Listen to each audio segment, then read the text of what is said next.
Chapter 119, Operations Not Over. Chongqing decided to temporarily stop Joseph's car from going to the underground money house and go back to his villa. Joseph's face was grim as he said, "Give me an explanation." Chongqing rubbed his temples and said, "Sir, right now one of our casino has been seized, and the money we lost is far greater than you. At a time like this, it's already good enough if I can guarantee that you are not caught by the Huaxia police." Joseph lifted his eyebrows. "What? Your casino getting seized is your business, and what you are saying is, the $1 billion that I should be getting is not coming, right?" Chongqing said, "Don't be nervous, my guy in the police system just phoned me that we got tailed, and if we go to the underground money house right now, we would both have been caught. I don't care, you guys promised to take care of this task, and something going wrong on your end is none of my business. I'm only responsible for getting the money and then going back to my country, so you don't need to explain to me this kind of stuff. If you fuck this deal up, then I will make things hell for you and the underground money house you guys have business with." Joseph wasn't saving Master Qin any face. Chongqing gave him a cigar and assured him, "We just got one casino seized, which isn't the worst case for us. Mr. Joseph, I promise you, as long as our four brothers are still here, we will try our best to fill up the gap in your funds. You should trust me and leave Huaxia right away. Later on I will transfer your money back to you through the underground money house. No, right now I'm doubting your abilities. I won't go back if I don't see the money first. Also, I lost about $300 million. I even suspect you guys were deliberately trying to dupe my money. What's with that girl? I can see she's not good at cards at all, yet she keeps winning. During critical moments, your casino staff didn't even give me any clear signals for whether I should call or not. Really, I've seen through your ways.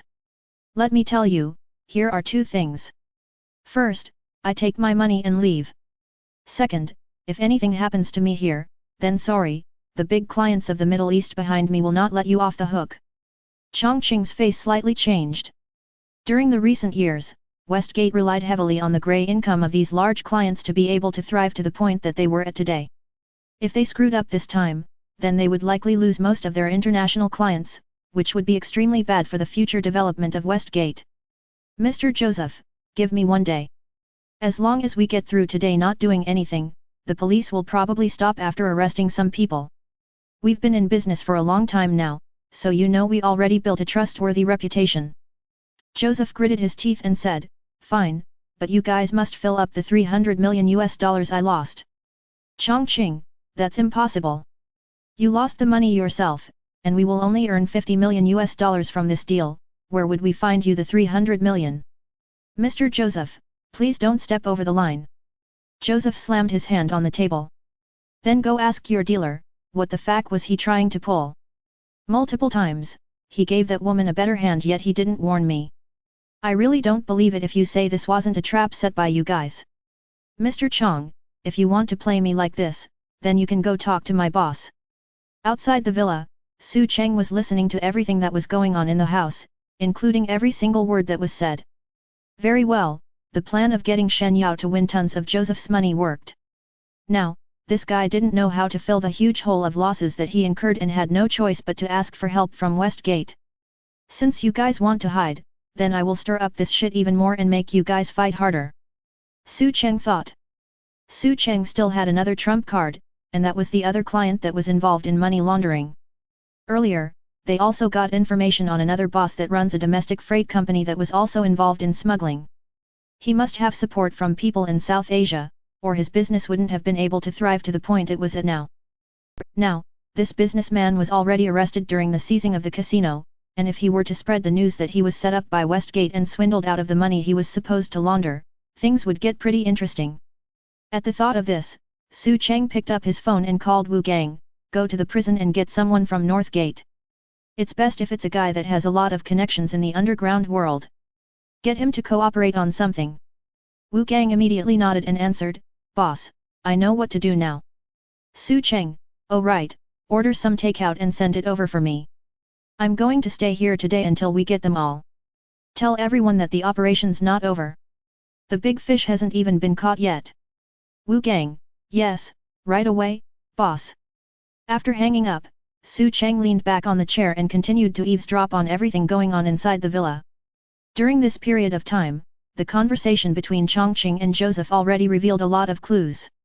First of all, Chongqing had tight business connections with the underground money house, and it was no wonder that Westgate could operate 5 casinos at once. It turned out that they had big sugar daddies behind their back. During the half-day period, the news of the police seizing one of Westgate's largest casinos spread like wildfire. In the underground world, that guy from Northgate that was let out already got into contact with the South Asian force behind that freight company's boss, and told them all about how the money wasn't received and the casino was seized instead. Not long after, Su Cheng heard Chongqing getting a call. Seeing the number on the screen, Chongqing's face slightly changed. "Hello? Mr. Chong, where are you?" "I'm at home. But my business partner's at the police station, can you tell me what's going on?" Chongqing wiped the sweat off his forehead. "Allow me to explain." "Shut the fuck up. Now, think of a way to get my business partner out of the police station and then wire over the $500 million we asked you to launder plus another $100 million in compensation through the underground money house. If you fail to meet either one of the conditions, then I will make your villa a crime scene." The voice on the other end of the call was ice cold. "I'll give you 1 day of time. If you can't do it in 24 hours, then you will receive a package." Chongqing shivered, and the other guy already hung up the call. Furious, Chongqing directly threw his phone against the wall. Joseph sneered on the side. "Didn't you say you have some spy in the police station? How did you guys screw up this time? I really don't know why the underground money house picked you guys to work with. Why are you still in this game if you don't have the capability?" Chongqing replied, "This time, if it wasn't for the eye I planted at the police station, we would have been entirely wiped out. Besides, you think it's so easy to bribe an insider into working with you? We've been doing too well recently, you think the police don't know they have moles?